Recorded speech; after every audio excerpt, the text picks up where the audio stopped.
पिछली क्लास में इसके अंदर डिस्कस किया था, इसके अंदर कैसे एम्ब्रियोजेनी या भ्रूण का जो डेवलपमेंट होता है वह इसके अंदर क्लीवेज या विगलेंस इसके अंतर्गत आता है, या जिसमें इसके अंदर बात की थी कि इसके अंदर एम्ब्रियोनिक जो माउथ होता है वह किस प्रकार का होता है, उससे क्या बनता है, या इसके अंदर कह सकते हैं फर्स्ट जो बताया था 3 जो जर्मिनल लेयर या 3 जनन स्तर जो पाए जाते हैं वह किस प्रकार से वर्गीकरण का आधार होते हैं। तो इसमें क्लीवेज के बारे में जो आपको बताया था 2 प्रकार बताए थे, अर्य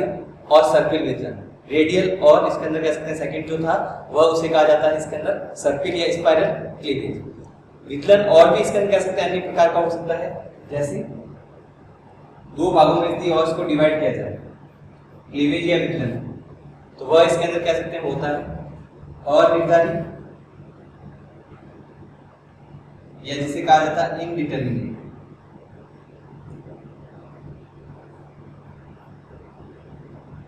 सेकंड फर्स्ट जो इसके अंदर है इनडिटरमिनेट, सेकंड जो है इसके अंदर कह सकते हैं उसका प्रकार होगा इसके अंदर जिसे कहा जाता है निर्धारित या जिसे कहा जाता है डिटरमिनेट क्लीवेज। जैसे कि नाम से इसके अंदर कह सकते हैं पता चल रहा है निर्धारित होता है या अनिर्धारित होता है, डिटरमाइन होता है पहले से, या इसके अंदर कह सकते हैं डिटरमाइन, इनडिटरमिनेट मतलब निर्धारित नहीं होता। तो क्या इसके अंदर कह सकते हैं किस इसके अंदर कह सकते हैं इसके अंदर बात का निर्धारण इसमें किया जाएगा, पहले से इसके अंदर क्या निश्चित होता है क्या निश्चित नहीं होता है, डिटरमाइन होगा या नहीं होगा, इस आधार पर 2 प्रकार के इसके अंदर विकलन होते हैं। तो अनिर्धारित विकलन में इसके अंदर कह सकते हैं जब भी कोशिका इसके अंदर कह सकते हैं या इसके अंदर कह सकते हैं जाइगोट में डिवीजन होगा, विभाजन होगा, विभाजन के बाद में इसके अंदर कोशिकाओं की संख्या बढ़ती है, तो उस समय जब 4 से 8 कोशिका अवस्था बढ़ती है उस समय इसके अंदर कह सकते हैं यह पहले से इसके अंदर कह सकते हैं निश्चित नहीं किया जाए कि आगे जाकर इसको कौन सा भाग बनाना, या निर्धारित इसका नहीं किया जा रहा है कि इसके अंदर आगे जाकर इसको कौन सा पार्ट बनाना, या कह सकते हैं सेल का जो फैट है या इसके अंदर कह सकते हैं फेट या फ्यूचर जिसको कहा जाता है वो पहले से डिसाइड नहीं किया जा रहा है, निश्चित नहीं किया जा रहा है, इसके कारण इसको अनिर्धारित प्रकार का विकलन कहा जाता है। अनिर्धारित में इसके अंदर पहले से सेल या जो कोशिकाएं बन रही हैं उसका फैट या भविष्य या जिसको फ्यूचर कहा जाता है डिसाइड या निश्चित नहीं किया जाता है।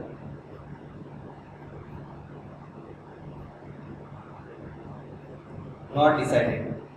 आगे जाकर इसके अंदर कह सकते हैं इस कोशिका को या सेल को आगे जाकर इसके अंदर कह सकते हैं जंतु का या ऑर्गेनिज्म का कौन सा पार्ट बनाना है इसके अंदर ये पहले से निश्चित नहीं किया गया, नॉन डिसाइडेड या इनडिटरमिनेट टाइप का इसके अंदर कह सकते हैं क्लीवेज कहलाता है, जिसमें पहले से निश्चित नहीं है। इसमें भी जैसे इसके अंदर पहले से निर्धारित है तो पहले से इसके अंदर कह सकते हैं उसमें ये निश्चित कर दिया जाता है जब इसके अंदर कह सकते हैं जंतु या इसके अंदर कह सकते हैं जब डेवलपमेंट होता है क्लीवेज या विकलन होता है उस समय 4 सेल स्टेज या 4 कोशिका अवस्था में ही। तो अंतर दोनों में ये हो गया कि इसके अंदर जैसे इनडिटरमिनेट में पहले से इसके अंदर ये निश्चित नहीं किया गया है कि इसके अंदर आगे जाकर इसको कौन सा पार्ट बनाना, फैट या डिसाइड नहीं किया जाता, या इसे कह सकते हैं कि इसे आगे जाकर कौन सा पार्ट बनाना है, इसमें निर्धारित नहीं होता है। इसमें 4 सेल स्टेज या जिसे कहा जाता है 4 कोशिका अवस्था, 4 सेल स्टेज या 4 कोशिका अवस्था जब पाई जाती है, 1 से 2, 2 से 4 जब कोशिकाएं बन जाएगी उस समय निश्चित कर दिया जाता है।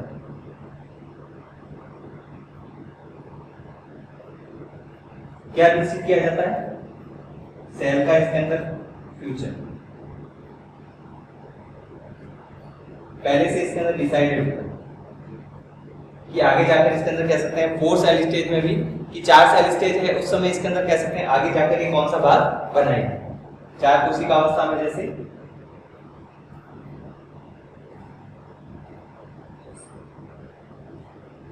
चार अलग अलग जो कोशिकाएं इसके अंदर जैसे 4 भागों में डिवाइड या इसके अंदर 1 से 2, 2 से 4 कोशिका बनी, आगे जाकर इसको इसके अंदर कह सकते हैं कौन सा पार्ट बनाना है, कौन सा ऑर्गन बनाना है, कौन सा इसके अंदर कह सकते हैं ऑर्गेनिज्म में इसके अंदर शरीर का कौन सा भाग बनाना है, आइज बनानी है या किडनी बनानी है या कोई ऑर्गन बनाना है या लिम्स बनाने हैं, हाथ या पैर बनाने हैं, वो पहले से इसके अंदर कह सकते हैं निश्चित कर दिया जाता है। तो इसमें इसके अंदर कह सकते हैं पहले से निश्चित नहीं किया जाता है, और इसमें ये अंतर होता है कि इसके अंदर पहले से निश्चित कर दिया जाता है 4 सेल स्टेज में ही। क्या निश्चित किया जाता है? सेल का फ्यूचर या सेल के इसके अंदर कौन सा पार्ट बनाएगा। जब तक इसके अंदर नॉर्मल अवस्था में, सामान्य अवस्था में जंतु का परिवर्तन होता है,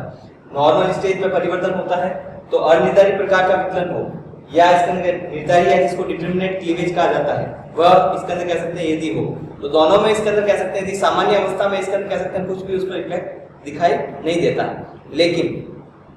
जब इसके अंदर कह सकते हैं एब्नॉर्मल कंडीशन होती है, असामान्य अवस्था आती है, उस समय अनिर्धारित प्रकार के विकलन में जैसे कि आपने पहले से सेल का फ्यूचर डिसाइड नहीं किया है, तो उस समय जैसे 4 कोशिका अवस्था में आपने सेल का फ्यूचर इसके अंदर कह सकते हैं कौन सा डिसाइड नहीं किया, अभी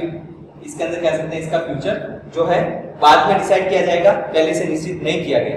तो जब भी इसके अंदर कह सकते हैं ये पार्ट यदि आप हटा दें, इस पार्ट को रिमूव कर दें, हटा दिया जाए,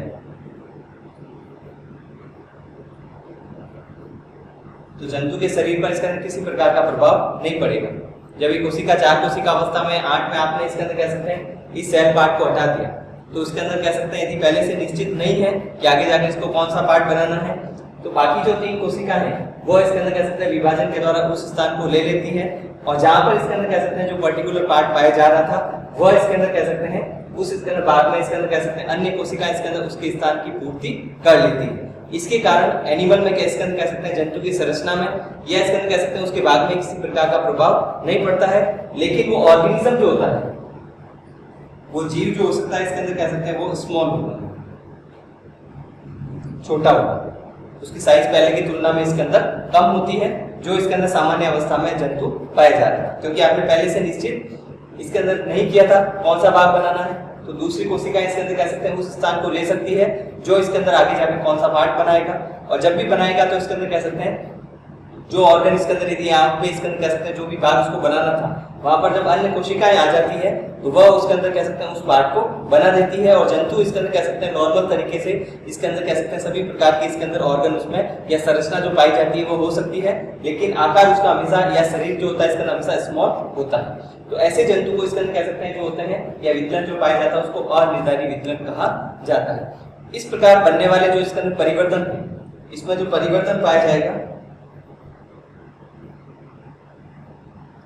इस प्रकार का जो परिवर्तन इसके अंदर पाया जाता है उसको कहा जाता है सम सम, या इसको कह सकते हैं इक्विपोटेंट। जंतु के शरीर आकार छोटा हो सकता है लेकिन और शरीर की संरचना में किसी प्रकार का ऑर्गन या किसी की कमी नहीं है, या इसको इक्विपोटेंट कह सकते हैं या रेगुलेटिव भी कहा जा सकता है परिवर्तन। लेकिन निर्धारित या डिटरमिनेट टाइप का जो क्लीवेज होता है उसमें इसके अंदर क्या होगा, आपने पहले से निश्चित कर दिया, आगे जाकर इसके अंदर कह सकते हैं इसको कौन सा पार्ट बनाना है, अलग अलग इसके अंदर कह सकते हैं सेल का आपने फ्यूचर डिसाइड कर लिया। यदि 4 कोशिका अवस्था के बाद में, 4 कोशिका की बात नहीं कर रहे, 64 कोशिका 64 सेल है,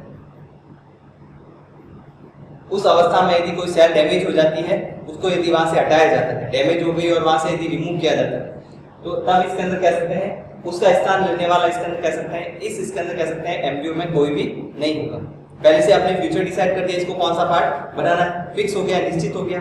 जब यह इसके अंदर कह सकते हैं भाग जो आपने इसके अंदर कह सकते हैं किसी इसके अंदर परिस्थिति के कारण असामान्य अवस्था में एबनॉर्मल स्टेज में ये एब्सेंट हो गया, उसका स्थान लेने वाला कोई भी पार्ट नहीं होगा, तो वो भाग जब भी इसके अंदर एनिमल बनेगा वो उसमें इसके अंदर कह सकते हैं पर्टिकुलर जो संरचना है उसमें जो जैसे हाथ बना रहा तो हैंड एब्सेंट होगा या पैर एब्सेंट होंगे, लेग्स एब्सेंट हो सकती है, आईज होगी, नोज है, कौन सा पार्ट बना रहा है, शरीर में कौन सी मसल्स बना रहा है या पेशियां कौन सी बना रहा है या कौन सा ऑर्गन बना रहा है, किडनी है, हार्ट है, या उसको कोई इसके अंदर पार्ट है ब्लड वेसल्स बना रहा है, तो वो पार्ट उसमें एब्सेंट होगा जब इसके अंदर कह सकते हैं पूरे ऑर्गेनिज्म का निर्माण हो जाएगा। तो इसमें इसके अंदर कह सकते हैं पहले से निर्धारित नहीं था, इससे शरीर पर किसी प्रकार का प्रभाव नहीं पड़ता है, केवल इसके अंदर साइज छोटी होती है, लेकिन इसमें तो कोई भी इसका संरचना भी पूरी एब्सेंट हो सकती है जब इसके अंदर कह सकते हैं उस भाग को हटा दिया जाए। तो इस प्रकार के जो इसके अंदर कह सकते हैं जो परिवर्तन होता है उसे कहा जाता है मोज़ेक है।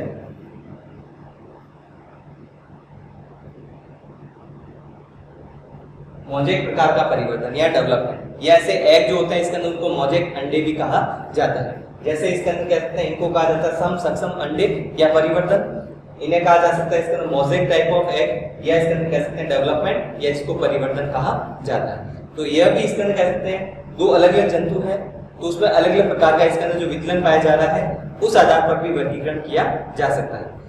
और निर्धारित प्रकार का जो विकलन है जो इसके अंदर बताया गया था वह जिसमें अर्य समिति, अर्य इसके अंदर कह सकते हैं विकलन पाया जाता है, उसमें पाया जाएगा रेडियल क्लीवेज। और निर्धारित प्रकार का जो होता है जिसमें सर्पिल पाया जाता है, सर्पिल विकलन, स्पाइरल क्लीवेज। स्पाइरल क्लीवेज जो होता है इसके अंदर उसमें जिसमें पाया जाता है जंतु में, जैसे कि प्रोटोस्टोम जो जंतु होते हैं जैसे कि मोलस्का है, एनिलिडा है, हेलमिंथेस है, सिलेंटेटा है, उसमें पाया जाता है। क्योंकि इकाइनोडर्मेटा और स्पॉन्ज जो होते हैं उसमें अर्य विकलन या रेडियल क्लीवेज पाया जाता है। तो अर्य विकलन अनिर्धारित में और सर्पिल विकलन जो होता है इसके निर्धारित प्रकार के इसके अंदर क्लीवेज के अंतर्गत आता है। उसमें परिवर्तन मोज़ेक होगा, इसमें रेगुलेटिव या जिसको इक्विपोटेंट या सम सक्षम कहा जाता है वह पाया जाता है।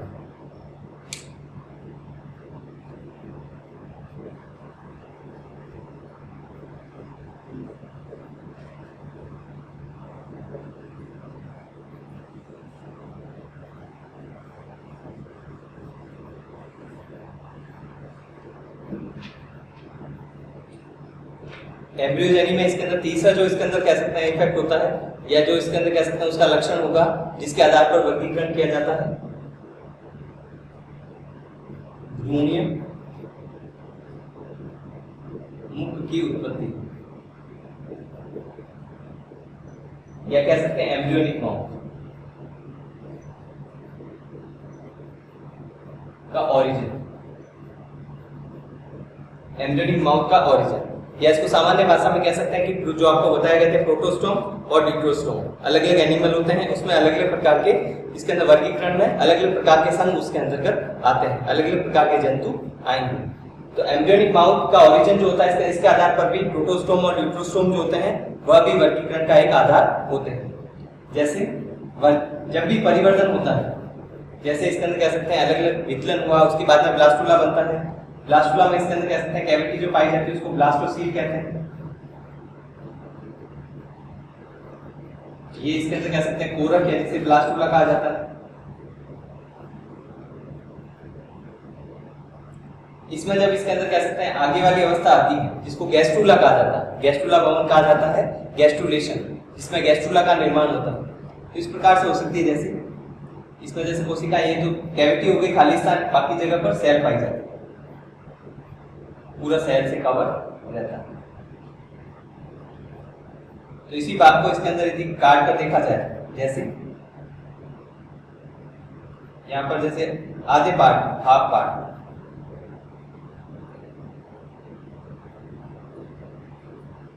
इस प्रकार से पाया जा रहा है। और ये इसके अंदर कह सकते हैं इसमें ब्लास्टोसील। गैस्ट्रुलेशन में ये कोशिका अंदर की ओर मूवमेंट करती है, कुछ इस तरीके से दिखाई देगा, कोशिका अंदर की ओर मूवमेंट करेगी।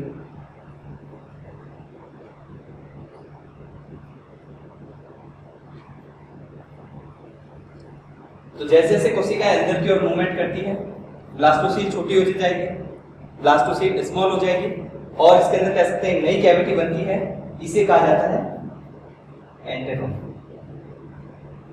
या जिसे कहा जाता है आद्यांत्र। ये बताया था आपको भी एंट्रॉन या आद्यांत्र जो है उससे द्वारा ही इसके अंदर कह सकते हैं एंट्रोसिलोम बनती है, जो इसके अंदर कह सकते हैं आद्यांत्र के द्वारा बनने वाली गुहा जिसे आंत्र गुहा कहा जाता है। जब कोशिका अंदर की ओर पूरा मूवमेंट करेगी तो इस प्रकार से होगा, एक तो लेयर ये सेल की होगी और दूसरी लेयर इसके अंदर कह सकते हैं सेल पूरी छोटी हो जाती है और कोशिकाएं आपस में जुड़ जाती है। तो ये लेयर जो होती है वो एक्टोडर्म होगी, ये एंडोडर्म होती है। दो लेयर का इसके अंदर कह सकते हैं यहाँ पर जैसे गैस्ट्रुला बन रहा है, बीच में यदि होता है तो इसके अंदर कह सकते हैं डेवलपमेंट में या बीच में मेसोडर्म होता है। तो इस प्रकार से बनी हुई जो कैविटी होती है उसको एंट्रॉन कहा जाता है। इसका जो छिद्र होता है उसको कहा जाता है ब्लास्टो या जिसे कहा जाता है कोरक रंध्र।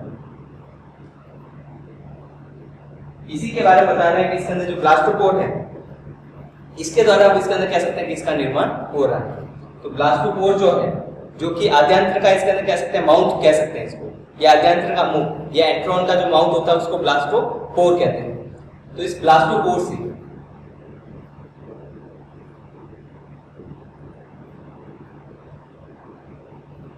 जो ब्लास्टोपोर का भी माउथ, ब्लास्टोपोर जो माउथ है इसके अंदर कह सकते हैं, उससे माउथ बन रहा है या एनस बन रहा है। इस आधार पर जो वर्गीकरण किया जाता है उसे इसके अंदर कह सकते हैं एम्ब्रियोनिक माउथ, या जिसे कहा जाता है ओरिजिन ऑफ एम्ब्रियोनिक माउथ जो होता है इसके अंदर, उसके आधार पर भी जंतु का वर्गीकरण किया जा सकता है। एनस होता है तो उसको ड्यूट्रोस्टोम कहा जाता है।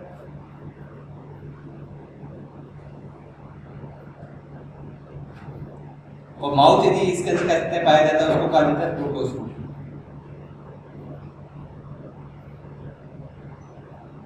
प्रोटोस्टोम में जैसे आपको बताया था अकशेरुकी जंतु में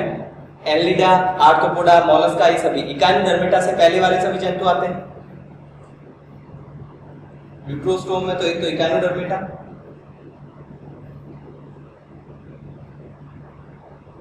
और कॉर्डेटा।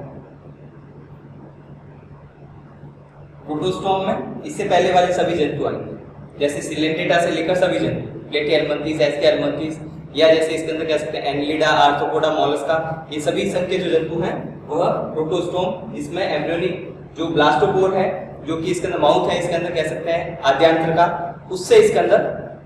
माउथ का निर्माण पहले होता है। दूसरे किनारे पर यहाँ पर माउथ बन रहा है तो दूसरे किनारे पर इसके अंदर कह सकते हैं यहाँ पर एनस बनेगा, और यदि यहाँ पर एनस बन रहा है तो यहाँ इसके अंदर कह सकते हैं माउथ बनेगा। तो या तो माउथ बन सकता है या एनस बन सकता है, और यहाँ माउथ बना तो यहाँ पर इसके अंदर कह सकते हैं एनस बनेगा पहले, बाद में, और यहाँ पे इसके अंदर कह सकते हैं मुंह या माउथ का निर्माण होगा। तो अपोजिट इसके अंदर कह सकते हैं जो पोल है उसमें अलग अलग दिशा में इसके अंदर कह सकते हैं अलग अलग भाग का, एक का निर्माण पहले होता है तो दूसरे का निर्माण बाद में होता है। इसको इसके अंदर कह सकते हैं वर्गीकरण का एक आधार कहा जाता है, क्योंकि प्रोटोस्टोम में इसके अंदर जो जंतु आते हैं इकाइनोडर्मेटा से पहले वाले आएंगे, और बाद में जो जंतु आएंगे वो इकाइनोडर्मेटा और कॉर्डेट इसके अंतर्गत आते हैं।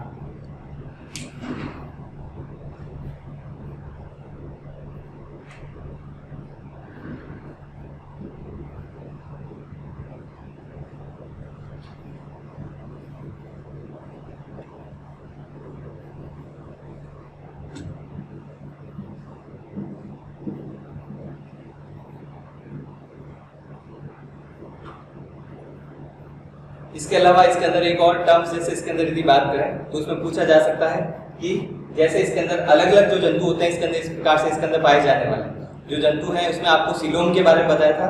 कि इसके अंदर सीलोम दो प्रकार की जो होती है, सीलोमेट एनिमल दीर्घ, और दूसरी होती है इसके अंदर आपकी आर्थ्रोपोडा, एंटेरोसीलोम, तो इसे कहा जाता है साइजोसीलोम, एंट्रोसीलोम, और दूसरी होती है साइजोसीलोम। तो उसमें इसके अंदर कह सकते हैं अंतर भी इसके अंदर पूछा जा सकता है इसके अंदर शॉर्ट आंसर में, कि इसके अंदर इन जंतुओं में जिसमें सीलोम साइजोसीलोम पाई जाती है या एंट्रोसीलोम पाई जाती है, इन जंतुओं में इसके अंदर कह सकते हैं क्या क्या अंतर पाए जाते हैं, 5 मुख्य अंतर लिखिए। तो जैसे इसके अंदर ये भी क्वेश्चन बन सकता है, तो उसमें क्या क्या अंतर पाए जाते हैं, जैसे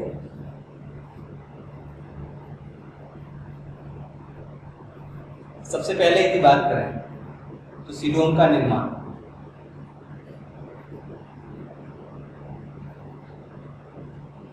सीलोम का जो निर्माण हो रहा है वह किस तरीके से होता है, उस आधार पर अंतर पाया जा सकता है।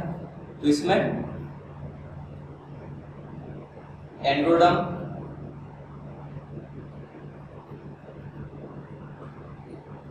एंड्रोडर्म से बनी हुई जो कोशिकाएं सेल हैं उसमें ग्रोथ होती है, एंडोडर्म से सेल अलग होती है, उसमें ग्रोथ होती है, उसके बाद में स्प्लिटिंग होगी, वी पार्टन जिसे कहते हैं, इससे इसके अंदर कह सकते हैं सीलोम का निर्माण। लेकिन एंट्रॉन में, एंट्रोन से दो उपाय निकलते हैं, दो पाउच, वह उसके साथ में इसके पाउच जो निकलते हैं वह वृद्धि करते हैं, ग्रोथ करते हैं। और फिर उससे इसके अंदर कह सकते हैं अलग हो जाते हैं, सेपरेट हो जाते हैं। इस प्रकार से सीलोम का निर्माण हो रहा है। तो आद्यांत्र में दो पाउच ग्रोथ हो गई उसमें और अलग होते हैं, वो सीलोम होती है। दोनों में मेसोडर्म से लाइन तो होगी, मेसोडर्म की लाइनिंग दोनों में पाई जाएगी, लेकिन इसमें स्प्लिटिंग से होता है और इसमें जो पाउच होते हैं वो सेपरेट हो जाते हैं बाद में, उससे सीलोम का निर्माण हो रहा है। तो पहला अंतर तो यही होगा इसके अंदर दोनों जंतु में, जो इसके अंदर एंट्रोसीलोम हो या दूसरे जो जंतु होते हैं जिसमें साइटोसीलोम पाई जा रही है। दूसरा अंतर क्या पाया जाता है, जैसे अभी बताया था, अलग अलग प्रकार के जो लक्षण है उसके आधार पर। एक तो सीलोम के निर्माण के आधार पर हो गया कि सीलोम का निर्माण जंतु में किस प्रकार से होता है, कि सीलोम इसके अंदर कह सकते हैं जो पाई जा रही है वो किस प्रकार से बनती है, क्योंकि दोनों सीलोमेट हैं, दोनों में बनने का तरीका अलग अलग होता है।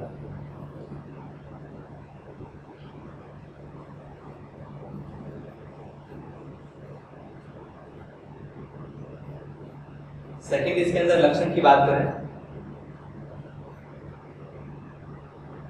विदलन या जिसे कहा जाता है क्लीवेज। इसमें जो विदलन पाया जाता है स्पाइरल होता है, सर्किल होता है, या जिसे कहा जाता है स्पाइरल क्लीवेज।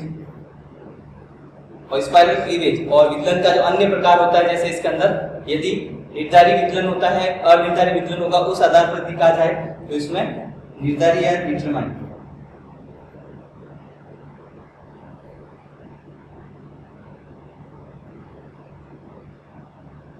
डिटरमिनेट अपोजिट इसका आंतरिक में यदि बात करें तो स्पाइरल क्लीवेज इसमें होता है, इसमें रेडियल क्लीवेज या जिसे अरिविदलन कहा जाता है।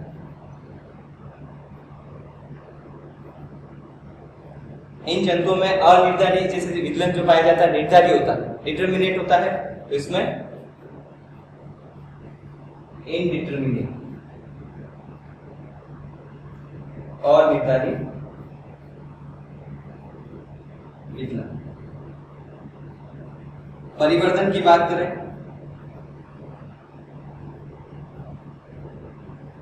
स्पाइरल क्लीवेज जो पाया जाता है, जिसमें अभी बताया था स्पाइरल क्लीवेज पाया जाता है, निर्धारी विदलन होगा। पहले से इसके अंदर कह सकते हैं डिसाइड कर दिया आपने कोशिका इसके अंदर कह सकते हैं कौन सा भाग बनाना है। नॉर्मल अवस्था में कोई इफेक्ट नहीं होगा, और जब भी इसका अब एबनॉर्मल आएगी तो भाग अब्सेंट होता है, तो कौन सा परिवर्तन होता है इसमें,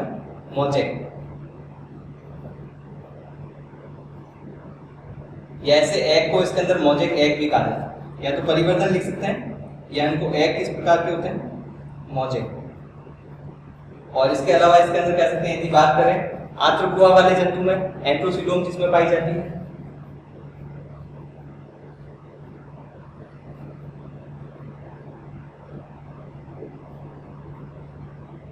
इन जंतु की बात करें तो जैसे इसमें एग मोजेक प्रकार के होते हैं, इसमें सम सक्षम या जिसे कहा जाता है इक्विपोटेंट प्रकार के अंडे पाए जाते हैं, या परिवर्तन जो होता है इसके सम या रेगुलेटिव प्रकार का होता है। इसके अलावा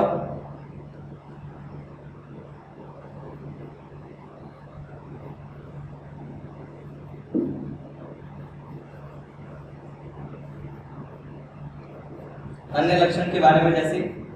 प्रोटोस्टोम और डिप्रोस्टोम की बात करें तो सर्पिल विदलन जिसमें पाया जाता है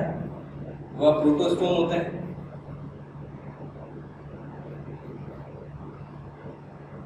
प्रोटोस्टोम, और ये ड्यूटेरोस्टोम होते हैं।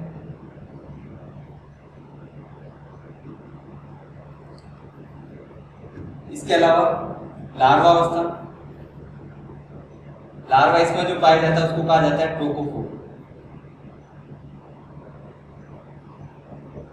Trochophore larva. और इसमें जो पाया जाता है इसके लार्वा उसको कहा जाता है ग्लूटियस।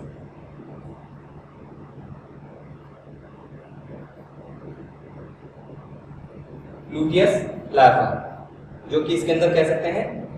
आंतरिक गुहा वाले जंतु में पाया जाएगा, और दीर्घ गुहा है तो उसमें जो लार्वा पाया जाता है उसको ट्रोकोफोर कहा जाता है। और ग्लूटियस भी केवल किस पर पाया जाएगा, इसके अंदर कह सकते हैं जो लोअर कॉर्डेट है उस पे पाया जा सकता है, या इकानोडर्मेटा में पाया जा सकता है, क्योंकि इसके अंदर उसके बाद में जो जंतु होते हैं उसमें लार्वा अवस्था नहीं पाई जाती है। इसके अलावा बात करें इसमें एग्जाम्पल या उदाहरण की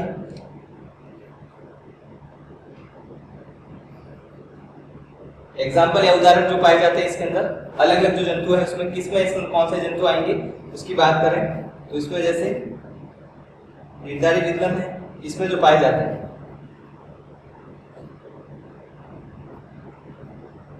प्रोटोस्टोम जंतु है तो इसमें पाए जाएंगे इसके अंदर सिलेंट्रेटा से लेकर मोलस्का, आर्थ्रोपोडा है, मोलस्का है, एनलिडा सभी इसके अंतर्गत आते हैं। इसमें इकाइनोडर्मेटा एक हो सकता है जैसे स्पॉन्ज आएगा इसमें, और तीसरा हो सकता है कि इसमें जो इसके अंदर कह सकते हैं एनिमल आएंगे वह विट्रोस्टोम की बात करें इस आधार पर देखा जाए तो वहां पर कॉर्डेट भी इसके अंतर्गत ही आते हैं। तो कॉर्डेट भी कह सकते हैं इसमें विट्रोस्टोम है या जिसे आंतरिक जंतु भी कहा जाता है। तो इस प्रकार के लक्षण जो पाए जाते हैं इसके अंदर कह सकते हैं इस आधार पर इसका वर्गीकरण किया जा सकता है। स्पॉन्ज